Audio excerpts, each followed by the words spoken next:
I'm here with the brother Snefuro Sinhuni, and he's doing a question and answer class. Some questions that people have been asking. Another question that was asked on Facebook also was a brother had asked. I hear you Nuwapians are talking about tones and vibrations and different things like that, and different gods, and they want to know, like, what's all that about? Like, he said that I hear that in the same sentence: tone, vibrations, and gods. How does that relate to African culture? Okay, the science of Nuwabu tells us and teaches us, by way of the master teacher Panda Bab Yanun, Dr. Malachi Kobe, New York, that everything is energy. Your atoms are not really just sitting still. They are constantly in motion. Electron is an energy. They're just put together in a format, whereas they cling together, it becomes what you consider to be solid. When the reality of it is, there's space in between those atoms, and everything is energy, right? They have energy in different forms. We as beings have the ability to create tones. We call it our voice, right? That sound energy is real energy. It has color, it has magnitude, it's frequency. And just the same way sound energy can be harnessed and used to affect objects, it affects you also. It affects you spiritually too, because that energy that you're giving up is your spiritual energy. When you call out someone's name, right, that is their particular tone.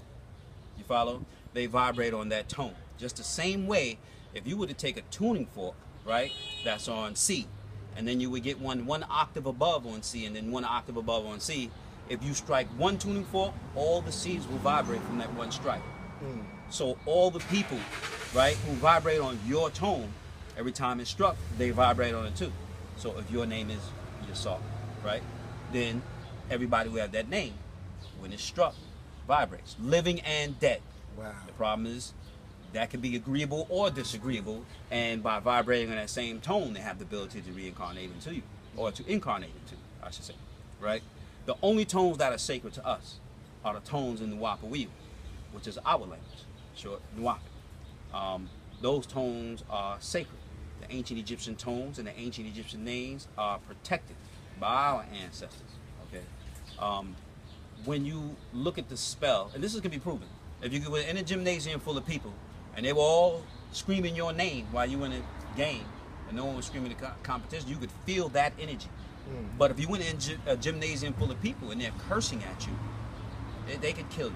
Right. You follow? Yes. And we as human beings have learned how to harness the power of voice and tone and use it as a weapon. If I want to hurt you, I will curse you out. Because those tones, right, are tones that are from ghost ether and six ether forces, which are destructive to you. So I will curse you out. And you feel that negative effect. It first makes you feel bad.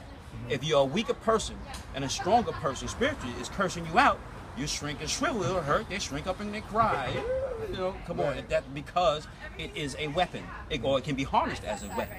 You follow? And it can also be an energy source. As you scream out the name, like I said, of a person, they feel that energy. Right. These deities have the science of getting you to worship them, right? With screaming out their names, and then they're feeding off that energy. You mean like Jesus? Like Jesus, God, Allah, Jehovah, which is all one deity, Nana, which is Nana, all right, the son of Enlil. So, as we are screaming, our people is giving their spiritual energy to the churches, to the mosques, to when we say hello, to good morning. All of these are his tones, and it's just feeding him his energy. When you call out the tones of, or if you look at the Yoruba tribe, right? They are beings, the Orisha, who lived thousands of years ago on this planet. They passed from this world to the spiritual world, and their children continue to call their names. So, all after thousands of them being born, feeding off that energy, they became gods in the heaven to the point where they can reach back into the earth and affect things. So their children and those who worship him from that bloodline, who really pull the power, because it's all about the blood, spirits in the blood, have the ability to give them sacrifices. They get to partake of the essence of what it is, and then can affect the physical world to say, what is it? Who's bothering you? I got something for them. We call it voodoo, or Santeria, or voodoo, right? Or hoodoo, depending on, you know, the part of the world you're coming from. The reality of it is real. You know, the tones work. You know, like everybody here has been cursed out or cursed someone out. You know, so now, I was walking with Partner Bab Yanun one day, and he told me this. He said that there's going to come a day when the ships are going to come for their children, and the being who is against us, Hadar, son of Tarnush, who you call Lucifer or Satan, he's physically going to step forward and try to prevent us from getting on them ships. And he said that's when he, as the warring angel Michael, would have to step forward and physically fight with him, and, you know, to keep him away from us while we get away. And he said, but I don't know if I can beat him. And I said, how could you say that? You're Michael. He said, because y'all keep giving him all your energy. I said, what do you mean by that? He said, every time our people scream out these tones, he's feeding that energy. He's got the whole world calling his name, and no one's calling ours. So we, at that time, as Nuwapians, men, got together and we started a chanting ritual, 24 hours a day, to the point where Partner Bab Yanun came back and said it was coming in so powerful he could see it in colors. Then after that, he came back a week or two later and said that it was piercing the heavens, and the beings were coming down asking him what's going on down there. A couple of weeks after that, he said now the devil is concerned, and he activated his Hadron Collider. You can Google and look it up. It's a machine that can take an atom and spit it a mile long at the speed of light. It's collided into another atom, and they opened up a dimension in hell, let all the demons out. A Hadron Collider. And it opened all of the demons out of a particular dimension in hell. So be careful as you having children and you see people walking around, a lot of more disembodied, you know, a lot of more incarnations, I should say, not a lot more incarnations, possessions, and things of that going on in our society.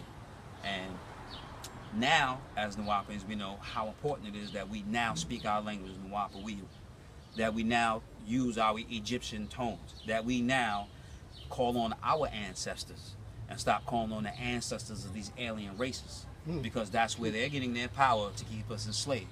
How are you going to continue to worship the same God that the slave master used to enslave you, Jesus Christ? How are you going to continue to worship the same God, Allah, who his entire history has been bloodshed? The Prophet Muhammad was killed bloodily.